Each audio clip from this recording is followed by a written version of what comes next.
갈릴리 바다였습니다.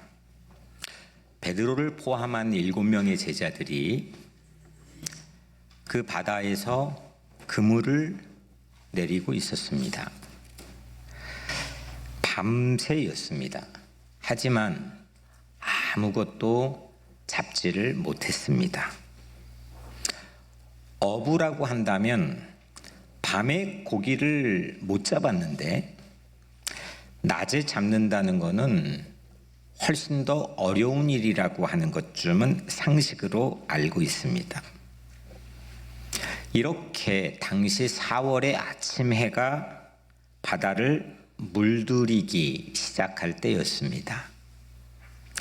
4절에 날이 새어갈 때에 예수께서 바닷가에 서셨으나 제자들이 예수이신 줄을 알지 못하는지라. 저 수평선 어둠이 밝아오는 여명으로 그 어둠이 점점 밀려갈 무렵에 90m 정도 되는 거리에 바닷가에 한 분이 서 계셨어요. 그분은 부활하신 예수님이었는데 제자들은 알아보지를 못했습니다. 배 안의 제자들은 밤새 그물을 내렸으나 아무것도 잡지 못한 채로 매우 지쳐 있었을 겁니다. 어획량이 제로였습니다. 그때 예수님이 그물을 배 오른편에 던지라 말씀하셨고 제자들은 그대로 했고 순식간에 그물 안에 물고기가 힘있게 바닥거렸습니다. 힘이 딸려 그물을 끌어올리지 못할 만큼 물고기를 잡았습니다. 그 순간에 요한은 주님이다 베드로에게 말했고 그 말을 들었던 베드로는 곧장 바다로 자기의 몸을 점프했습니다. 오늘 본문엔 50칸쯤 90m 정도의 육지와의 거리에 있는 이 배는 그렇게 바닷가로 정박해 왔습니다. 그리고 육지에 올랐더니 숯불이 피워져 있었습니다. 그 아침 숯불 주변에서 일어난 이야기를 하려고 합니다. 그 숯불 주변에서 일어났던 일은 3가지로 오늘 살펴보려고 합니다. 먼저 첫 번째는 성찰입니다. 베드로는 젖은 몸으로 육지에 올라왔겠죠. 그리고 바닷가에 서 계신 예수님이 계셨고 그 곁에 숯불이 피어 있었습니다. 그 숯불은 베드로에게 불과 며칠 전에 특별한 경험을 안겨줬던 숯불입니다. 대제사장의 뜰에서 예수님이 신문을 받고 있을 때였죠. 베드로는 그때 숯불에서 불을 쬐고 있었습니다. 요한복음 18장 18절 말씀엔 그때가 추운 고로 종과 아랫사람들이 불을 피우고 서서 쬐니 베드로도 함께 서서 쬐더라. 문을 지키고 있던 나이 어린 여종이 베드로에게 추궁했습니다. 너도 저자와 한패지? 베드로가 아니라고 극구 부인했습니다. 하필 요한이 우리에게 증언하는 그 장면에는 그 순간 숯불에 베드로는 불을 쬐고 있었다는 겁니다. 두 번째 사람들이 또 베드로에게 추궁했죠. 베드로는 아니라고 부인했고 그때도 역시 요한복음 18장 25절에 시몬 베드로가 서서 불을 쬐더니 하필 그 모습을 클로즈업으로 반복해 보여줍니다. 세 번째는 베드로에게 귀가 잘린 말고의 친척이 추궁했습니다. 베드로는 아니라고, 나는 아니라고 강력하게 부인했습니다. 그때 닭이 울었습니다. 오늘 본문의 아침 바닷가에서도 숯불이 피워져 있었습니다. 그리고 그 곁에 예수님이 계셨습니다.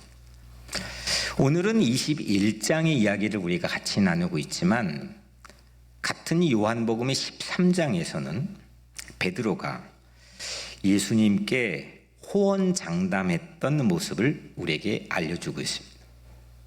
요한복음 13장 37절에 베드로가 예수님께 이렇게 충성을 호언다짐합니다. 주를 위하여 내 목숨을 버리겠나이다. 목숨까지도 기꺼이 주를 위해서라면 내놓겠다고 하는 그런 결기에 찬 호언장담입니다.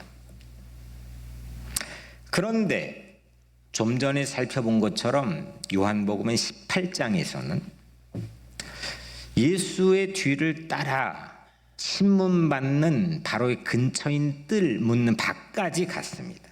하지만 거기에 피어진 숯불 근처에서 무려 3차례나 나는 상관이 없는 사람이라고 극구 부인했습니다. 그러다가 오늘 부활하신 예수님 곁에 숯불이 다시 피어 있는 그 장면을 육지에 막 올라온 베드로가 첫 번째로 보게 됩니다. 아무리 부활이 일어났다 해도 요술봉을 흔들어 가지고 지금 베드로의 13장과 18장의 기억을 쉬이 지울 수는 없습니다. 우리도 지난주에 분명히 부활주의를 같이 예배했다 손 치더라도 그걸 믿고 우리가 살고 있다 치더라도 우리 삶에 쉽게 지워지지 않는 그런 기억들이 있습니다. 그 숯불은 일종의 자기 자신을 비춰볼 수 있는 거울과 같은 역할을 합니다. 로마서 12장 20절에는 이런 말씀이 있습니다. 네 원수가 줄이거든 먹이고 목마르거든 마시게 하라. 그리함으로 네가 숯불을 그 머리에 쌓아 놓으리라. 원수를 대적하지 않고 스스로 부끄럽게 만들 수 있는 방법을 선택하라라고 하는 의미입니다. 숯불을 머리에 쌓아 놓는다는 말은 얼굴이 벌개지고 후회하게 되고 부끄럽게 된다는 의미입니다. 오늘 이 바닷가에 숯불이 피워져 있고 예수님이 곁에 계시는데 그 장면은 베드로를 다시금 후회하게 하고 부끄럽게 되고 민망하게 되는 상황을 연출합니다. 분명히 동이터 아침이 오고 있는데 마음은 여전히 해결되지 않는 밤이었고 지금 엄청난 기적 같은 만선을 이루었는데 마음은 빈 배와 같은 그런 상황이었을지도 모릅니다. 우리도 살면서 나의 잘못을 데자뷰처럼 떠오르게 해주는 숯불을 만날 때가 있을 겁니다. 그게 사물일 수도 있고 어떤 일종의 사건일 수도 있고 또 사람일 수도 있겠죠. 아직 해결하지 못한 예수를 믿지만 또 부활 예수를 내가 믿고 따르고 의지하지만 때론 베드로처럼 호언장담까지도 할 수 있겠지만, 그런 특별한 경험을 지나쳤던 순간도 있겠지만, 그래도 인간이라고 하는 삶은 여전히 해결되지 못한 그런 숙제나 또는 기억, 트라우마, 상처들을 우리는 안고 살아갑니다. 그래서 하나님이 필요한 거죠. 그걸 어떻게 해결하느냐?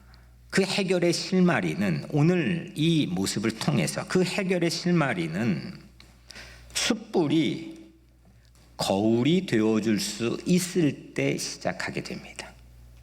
나를 비춰줄 수 있을 때, 나를 성찰할 수 있을 때, 나를 진지하고 깊이 주님 앞에서 나를 들여다보기 시작할 때, 그때 이 해결되지 않는 그런 문제의 실마리는 시작이 된다는 거죠. 그 숯불은 남을 보여주는 게 아닙니다. 쟤 때문에 그랬어요. 그 제가 그랬어요. 아니면 어떤 특별한 전가할 수 있는 환경을 비춰주는 숯불이 아닙니다. 어쩔 수 없잖아요. 내가 어떻게 했겠어요?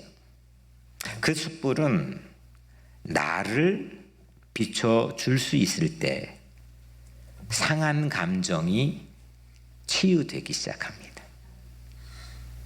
육지에 올라오니 숯불이 있는데, 왜냐하면 숯불만 있는 게 아니고 바로 그 곁에 부활하신 예수님이 계시기 때문입니다. 이렇게 우리에게는 성찰할 수 있는 힘이 필요합니다. 예수님은 그날 숯불 곁에서 그러면 무엇을 하고 계셨을까요? 무엇을 하셨을까요? 무엇을 우리에게 보여주길 원하셨을까요? 두 번째는 은혜입니다. 예수님이 제자들에게 요청을 합니다. 10절에 지금입니다. 지금 잡은 생선을 좀 가져와라. 제자들에게는 지금 뭐가 있습니까? 생선들이 잡혔습니다. 몇 마리죠? 153마리입니다. 그것도 작은 피레미들이 아니고 거기에 큰이라고 있습니다. 대여 153마리가 제자들에게는 있습니다. 지금 잡은 생선을 좀 가져와라. 성경의 표현은 그물에 한 번에 담을 양보다 훨씬 더 많은 어획량이라고 표현합니다. 이건 그날 동네의 모든 사람들을 모아놓고 아침 식사의 분량으로도 아마도 차고 넘쳤을 겁니다. 넉넉합니다. 저는 이 부분에서 성경을 한 30년 공부한 사람임에도 불구하고 처음으로 놀라운 점 하나를 발견했습니다. 9절에 육지에 올라보니 숯불이 있는데 그 위에 생선이 놓였고 떡도 있더라. 오늘 세례받은 양순현 성도께서, 지난주 세례받은 양순현 성도께서 온 교인에게 식사를 쏘신다 그랬잖아요. 그 메뉴가 공교롭게도 생선가스입니다. 네, 오늘 그 생선가스를 이야기하고자 함이 아니고, 오늘 육지에 올라보니 숯불이 있는데 그 위에 생선이 놓였고 떡도 있더라. 이 생선, 우리 예수님이 구워주신 거 알잖아요. 이 생선이 과연 어디에서 왔을까요? 제자들에게는 153마리가 있습니다. 그리고 그거 생선 좀, 지금 잡은 생선 좀 가져와라 라고 요청했습니다. 제자들이 잡은 것일까요? 아니요. 10절에서 생선을 가져오라고 예수님이 말씀하시기 전에 9절에서 이미 생선이 구워지고 있었습니다. 예수님께서는 벌써 숯불 위에다가 물고기와 떡을 굽고 계셨습니다. 제자들이 잡았던 153마리, 예수님께는 사실은 굳이 필요가 없는, 이 요리에는 크게 기여할 바가 없는 요청이었습니다. 이미 준비되어 있었습니다. 12절에 와서 조반을 먹으라. 그러니까 이리 와, 자, 아침 먹자. 이렇게 이거죠. 오늘 설교의 제목이 있는 바닷가의 아침 식사는 제자들이 가져올 물고기가 아니고 예수님이 손수 준비하시는 물고기로 요리하는 중이었습니다. 그 물고기가 어디에서 나왔는지 우리는 알 도리가 없습니다. 분명한 것은 예수님이 준비한 물고기입니다. 저는 그동안 성경을 무수히 읽었는데도 불구하고 지금 잡은 생선으로 숯불에 의뢰껏 요리하고 있는 아침 식사인 줄로 알았습니다. 아마 대부분의 여러분들도 마찬가지일 거라고 생각합니다. 그런데 이 오해가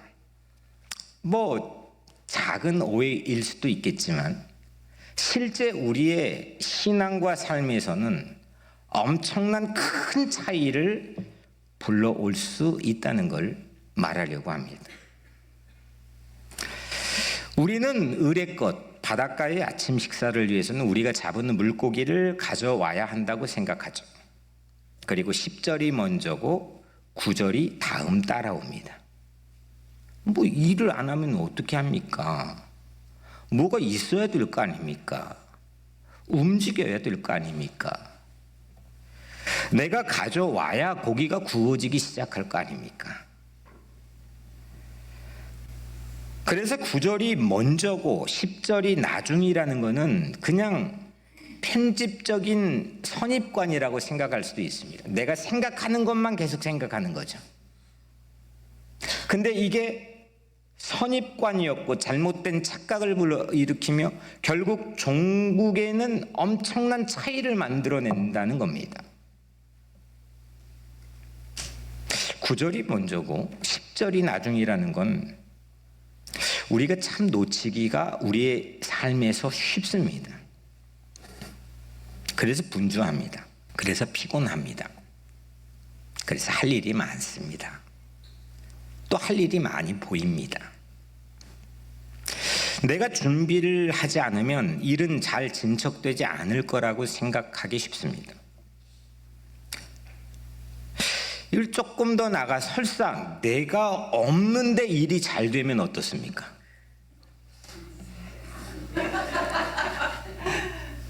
죄송합니다. 그때는 좀 약간 돕니다.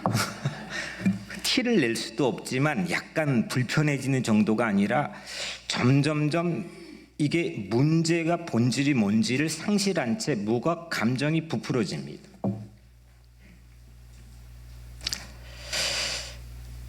예수님이 그날 아침 뒷짐지시고 쉬시고 내가 열심히 일할 때 예수님이 좋아하실 거라고 생각하며 우리는 살아갈 때가 많습니다. 그래도 예수님인데. 그런데 이건 명백한 성서적인 관점에서 볼 때는 함정입니다. 지뢰입니다. 분명한 함정입니다.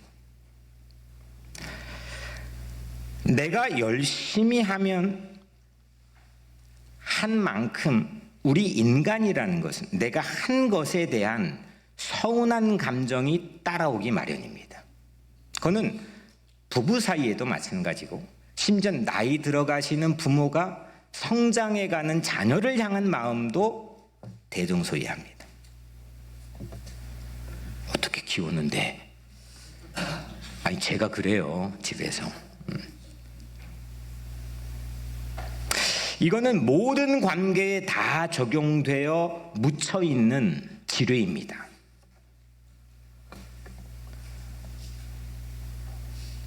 베드로뿐만이 아닙니다. 베드로는 그동안 자신의 헌신과 충성을 호언장담했고 이 분야로는 12명 중에 넘버원이었습니다. 에이스였습니다. 그런데 예수님께는 그 헌신보다, 그 10절보다 9절의 은혜가 먼저였습니다. 오늘 이 아침 예수님께서는 그 고기를 숯불 위에 손으로 굽고 계셨겠죠. 뒤집고 올려놓고 또 뒤집고. 예수님의 손이 고기를 숯불 위에 굽고 계시는 것 뿐이었을까요? 그날 아침? 그날 아침 태양은 떠올랐습니다. 그 태양은 누가 잡아 끌어올렸습니까? 누구의 손이 그 태양을 잡아 끌어올렸습니까? 그물을 배 오른편에 던졌을 뿐이지 거기에 물고기가 모이도록 한 것, 그건 누구의 손이 했습니까? 우리가 오늘 이 자리에 와서 혹 설교가 들려진다면 그 들려지게 하는 순간은 누구의 손이 했습니까? 여러분입니까? 옷 입고 차 타고 오늘 이 자리에 왔다면 그건 누가 여러분들을 안전하게 이 자리에 올 수 있도록 이끌었습니까? 누구의 손입니까? 숯불 위에 물고기와 떡을 미리 준비해 놓고 계신 예수의 손이 오늘도 어제도 내일도 나를 이끌어 주시는 줄로 믿습니다. 은혜입니다. 절대 은혜입니다. 양보할 수 없는 우리 최우선 은혜입니다. 하지만 예수님은 고기를 굽고 계셨는데 그 다음 10절에 베드로가 잡은 물고기도 좀 가져오라고 요청했습니다. 열심히 일도 해야 됩니다. 때론 헌신과 충성도 필요합니다. 그런데 내 열심이 은혜를 앞질러서는 결코 안 됩니다. 우리 교회는 부엌과 예배당이 있습니다. 부엌 필요합니다. 하지만 그 부엌이 예배당을 앞서가서는 안 됩니다. 우리의 삶에는 직장이 있습니다. 그 직장이 내 기도의 자리를 앞서가서는 안 됩니다. 우리에겐 자녀의 양육도 해야 됩니다. 좋은 학교도 보내야 됩니다. 내 직장에 할 일도 많습니다. 하지만 그것이 우리의 은혜를 앞질러 가서는 안 됩니다.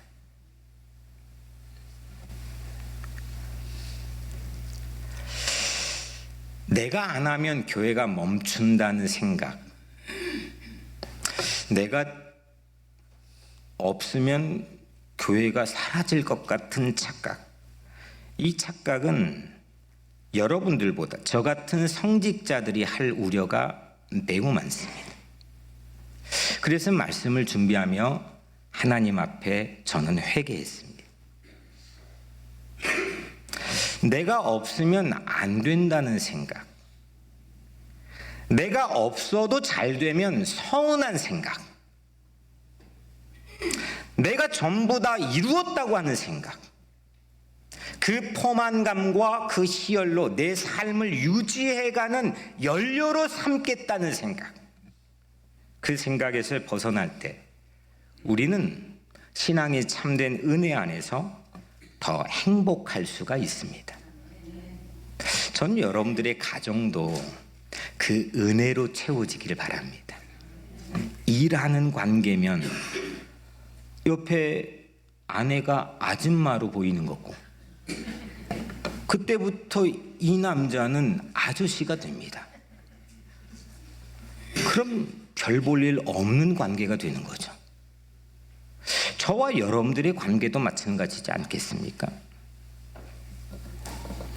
바닷가의 그 아침 식사로 주님께서 손수 숯불에 고기를 구워서 초대를 해주신 것처럼 오늘 4월의 같은 봄인 이 성찬과 우리 예배 위에 주님께서 우리를 저는 초대하신 것을 믿습니다. 초대교회 성찬을 그린 모자이크들을 가만히 보면 잔과 빵도 있지만 그 모자이크에는 생선과 떡이 못지않게 그려져 있습니다. 그날 오늘 본문의 바닷가의 아침 식사는 부활 후의 첫 번째 성찬이었습니다. 그리고 물론 십자가를 짊어지시기 직전 최후의 만찬의 성찬도 자신의 몸과 피로 친히 준비하시는 식사였습니다. 마찬가지로 오늘 바닷가의 아침 식사인 이 생선과 떡도 예수님이 준비하셨습니다. 은혜를 받으시기를 축원합니다. 은혜를 채우시기를 축복합니다. 여러분들의 삶은 성취로 행복을 누리는 게 아니라 은혜입니다. 부모에 대한 은혜, 조국에 대한 은혜, 내가 살고 있는 삶의 터전에 대한 은혜, 내 이웃들에 대한 은혜, 교회에 대한 은혜, 교우들에 대한 은혜, 이 모든 것들을 이끄시어 준비하시는 하나님에 대한 은혜입니다. 첫 번째는 성찰이었고 두 번째는 은혜였습니다. 오늘 마지막 세 번째는 경의입니다. 경이로움, 놀라움. 두 번째에서 말씀드린 바와 같이 저는 전혀 수없이 이 성경을 읽었을 텐데도 몰랐던 말씀을 보게 하셨다면, 세 번째는 좀 이상한 장면을 오늘 본문에서 보게 해주셨습니다. 12절에 예수께서 이르시되 와서 조반을 먹으라 하시니 제자들이 주님이신 줄 아는 고로 당신이 누구냐 감히 묻는 자가 없더라. 가만히 보세요. 알았는데, 죄송해요. 가만히 있는 분들이 가만히라고 가만히 보시라고 그래서 알았는데 4절에서는 그게 주님인 줄을 몰랐단 말이에요. 그게 새벽 으스름 때문인지 90m 거리 때문인지는 이유를 알 수는 없지만 분명한 건 주님이신 줄을 몰랐어요. 그런데 12절에서는 주님이신 줄을 알았어요. 그런데 누구냐? 당신 누구요? Who are you? 이렇게 묻지 않는 것, 알았으니까 물을 필요 없는 것 당연한 거 아닙니까? 어느 날 제 아내가 아침에 일어나서 저보고 누구세요? 물어보면 그거는 어떤 겁니까? 제 아내는 바로 병원에 가야 됩니다. 제자들도 알아서 안 물었다고 하는 것은 정상인 거죠. 그런데 이 문구에 이 문장에 감히라고 들어가 있습니다. 헬라어로는 에툴마입니다. 감히 엄두를 못 냈다는 겁니다. 그러면 하고 싶었다는 거예요? 못 하고 싶었다는 거예요? 묻고 싶었다는 겁니다. 감히라고 하는 에툴마는 엄두를 못 냈을 뿐 이거는 묻고 싶었다는 겁니다. 아는데 이제는 알아봤어요. 그분은 화장실도 가고 같이 먹기도 했고 같이 잠도 잤던 동고동락했던 그 예수시구나라고 하는 거를 드디어 알아보기 시작했는데 묻고 싶었던 겁니다. 에툴마. 근데 감히 못 물어봤습니다. 이 말이, 이 문장이 성립되려면 예수님이 내가 이전에 알았던 그분과 동일 인물이면서도 어딘가 달라 있어야 됩니다. 묻고 싶었던 거죠. Who are you? 누구십니까? 근데 감히 물을 수가 없었습니다. 실은 묻고 싶었던 거죠.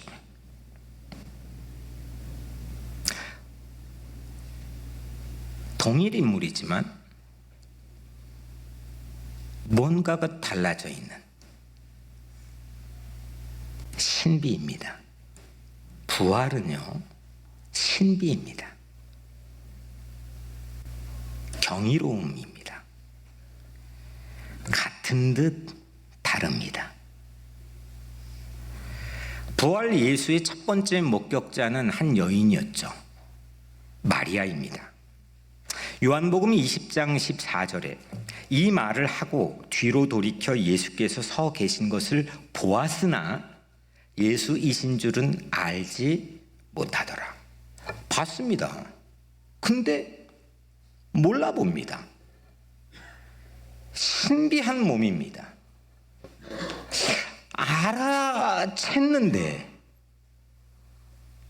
묻고 싶었습니다. 물론 예수님께서는 무엇을 입고 계셨는지, 그분의 얼굴은 어떠하셨는지 성경을 포함한 어떤 고고학 자료도 우리에게 남겨두지 않았습니다. 누구도 모릅니다. 우리는 알 도리가 없습니다. 이런 비유를 하면 어떨까요? 15세기의 사람이 지금 사용하고 있는 컴퓨터를 보면 어떤 느낌일까요? 500년 전 사람이 어떤 느낌일까요? 아니, 그때 뭐 500년까지 말고 이 전화기 막 사용하기 전에 90년도에 그 삐삐 아십니까? 예, 차고 다녔던 삐삐를 사용했던 90년대만 해도 그런 사람들에게, 그 당시의 사람에게 지금의 셀폰을 보여주면 어떤 느낌일까요? 어리둥절했겠죠. 하물며 그런데 500년이고 아니면 1000년이고 아니면 30년 차이에도 이 문명의 발전 속도와 더불어 우리는 감히 앞으로 일어날 일에 대한 것들을 내가 봤을 때는 당혹스럽고 물을 수밖에 없고 알지 못할 텐데, 죽음의 영향권을 벗어나 버린 부활의 몸을 입으신 예수님의 부활의 모습을 봤을 때 제자들은 어땠을까요? 완전히 새로움이죠. 경이로움이죠. 제자들은 알 것 같았는데 몰랐던 겁니다. 이게 신앙입니다. 저는 제가 늘 가끔 설교를 준비하는 저의 노하우를 불어 성도들에게 공개하지만, 저의 가장 큰 난제는 주일 저녁에 본문을 받고 준비하며 가장 많은 시간을 걸리는 건 성경을 몇십 번 읽는데, 그 본문을 읽는데 이거를 내가 오늘 처음 읽은 본문처럼 대할 때까지 봅니다. 그래야 이 성경이 나에게 말을 걸어옵니다. 내가 이거 저 수없이 읽었거든요. 저 어릴 때 증조 외할머니가 성경을 못 내오면 밥을 안 줬거든요. 수없이 외우고 읽었습니다. 저는 구약이 전공입니다. 그럼에도 내가 안다고 생각하는 순간 이 성경은 나에게 아무 말도 하지 않습니다. 내가 아는 한, 내가 아는 척 제스처를 해야 된다고 생각하는 한, 우리에게는 경이로움은 사라집니다.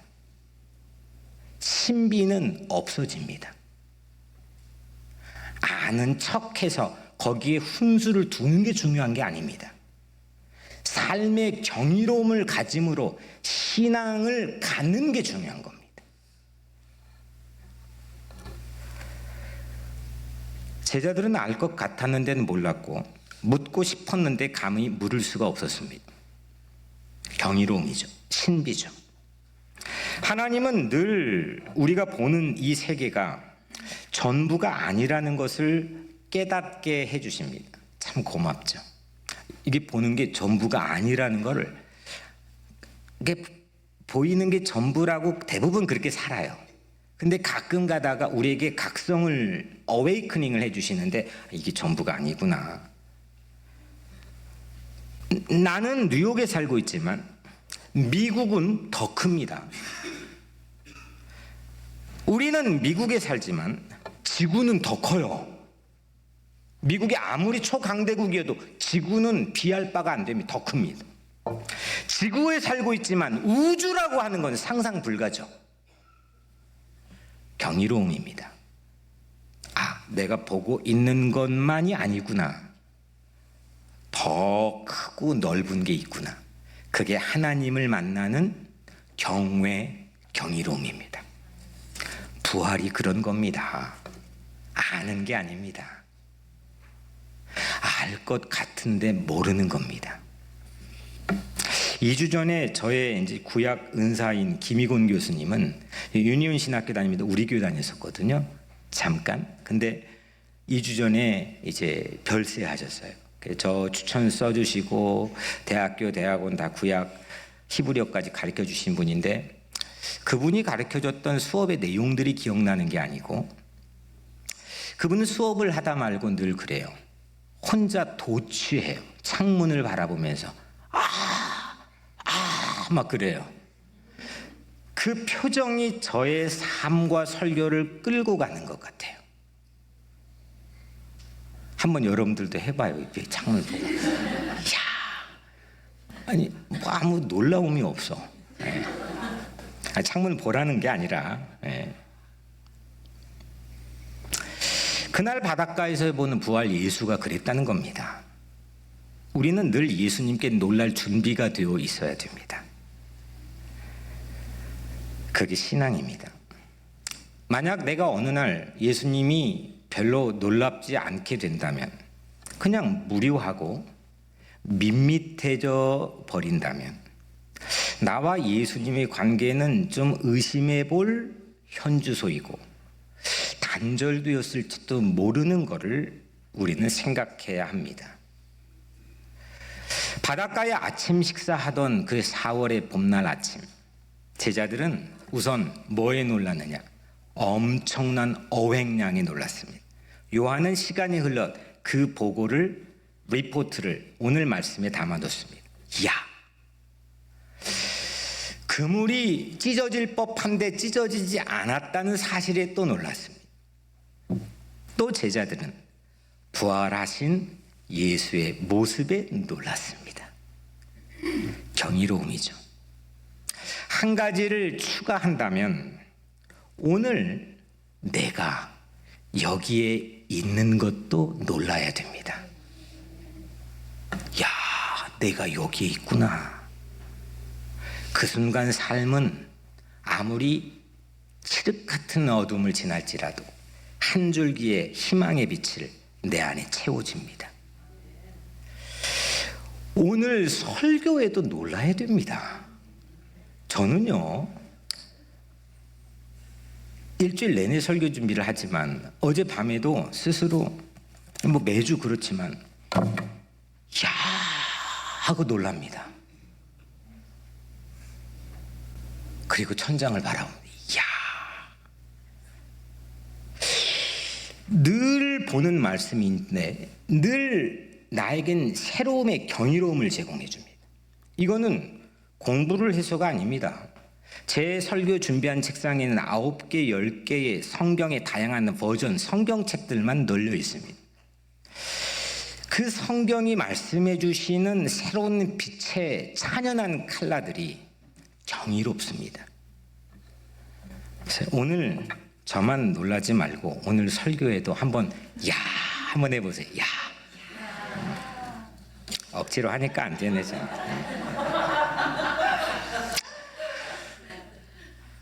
바닷가의 아침 식사는 경이로움 그 자체였습니다. 경이로움을 회복하시기를 축원합니다. 경이로움이 삶의 명랑함을 허락해 줍니다. 뻔한 것, 아는 것, 안다고 생각하는 것만으론 나에겐 경이로움은 자리 잡지 못합니다. 새로운 낯선 희망으로 내 생각과 사고가, 내 마음이, 내 손과 발이 움직이는 꿈을 꾸는 삶이 되기 위해서는 경이로움이 있어야 됩니다. 그럴 땐 작은 디테일 안에서도 나에게는 찬연한 새로운 희망의 불씨로 내 마음이 채워지는 순간을 맞게 됩니다.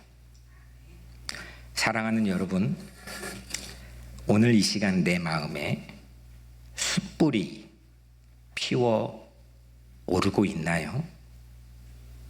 그렇다면 나를 비춰 성찰하고 회개하시기를 바랍니다. 내 앞에 숯불 위에 생선과 떡이 구워지고 있나요? 오늘 설교가 바로 숯불에 구워진 생선과 떡이라는 이 사실을 은혜로 받기를 바랍니다. 부활하신 예수님 앞에 서 계시나요? 그렇다면 여러분들의 죽어가는 경이로움, 놀라움을 다시금 끄집어 올려 주님께 찬양하기를 바랍니다. 이럴 때 여러분들의 모든 각자의 삶엔 하고 있는 일에 대한 성취보다 삶의 진정한 존재 의미와 행복이 여러분들을 끌고 가게 될 줄로 믿습니다. 기도하겠습니다. 하나님 감사합니다.